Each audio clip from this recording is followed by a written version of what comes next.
মধ্যবিত্ত সংসারে মাসের শুরু আর শেষ বলতে তেমন কিছুই হয় না। আর অন্যদিকে সংসারের সমস্ত দায়িত্বই আমার স্বামীর মাথার উপরে।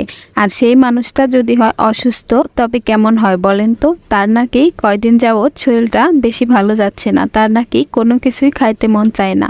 সেজন্যই তো আমি তার পছন্দ অনুযায়ী পছন্দ মতো একটা পিঠা বানিয়ে দিলাম।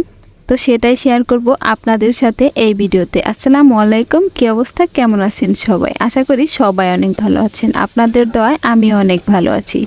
তো আজকে আমি বানাবো আমার হাজবেন্ডের পছন্দ মতো তার মাংস দিয়ে পিঠা। তো এটা বানানোর জন্য আমি প্রথমেই কিছু বুকের মাংস, শুধুমাত্র মাংস নিয়ে এটাকে ভালোভাবে কষিয়ে ভাজা ভাজা করে রাখবো। এজন্য প্রথমে আমি একটা কড়াইয়ে তেল গরম করে এর মধ্যে পেঁয়াজ কুচি, কাঁচামরিচ কুচি, হলুদের গুঁড়া, লঙ্কা গুঁড়া, লবণ, আদা এগুলো দিয়ে ভালোভাবে এটাকে একটু কষিয়ে রান্না করে নিব।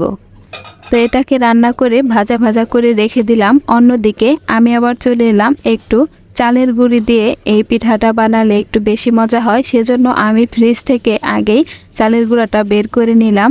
তো এটাকে আমি এবার সিদ্ধ করতে দিয়ে দিব।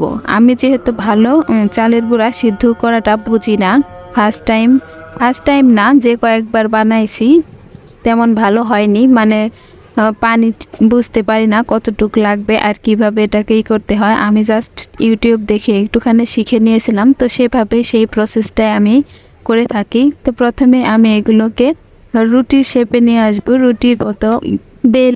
তারপর এর মধ্যে একটু করে মাংস দিয়ে দিয়ে এক এক রকম বানিয়ে নিয়েছিলাম। আপনাদের যে রকমটা পছন্দ সেরকমটাই বানাতে পারেন।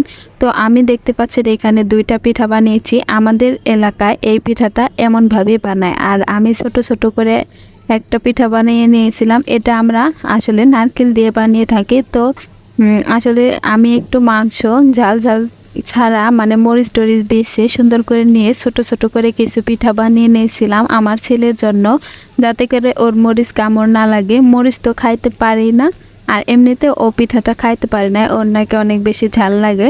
তো ওর জন্য আমি শুধুমাত্র একটু এমনি কোনো কিছু দেওয়া ছাড়াই একটু ভেজে নিয়েছিলাম। তো সেটাই একটা খেয়েছিল, এমনিতে ও মাছ মাংস কিছুই খায় না।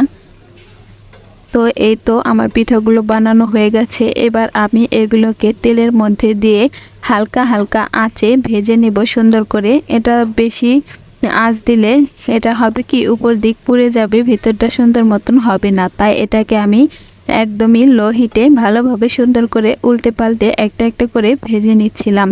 তো এবার আমার এই পিঠাগুলো ভাজা হয়ে গেল। আজকের ভিডিওটা এই পর্যন্ত। সবাই ভালো থাকবেন, সুস্থ থাকবেন, আর আমার জন্য দোয়া করবেন। আল্লাহ হাফেজ।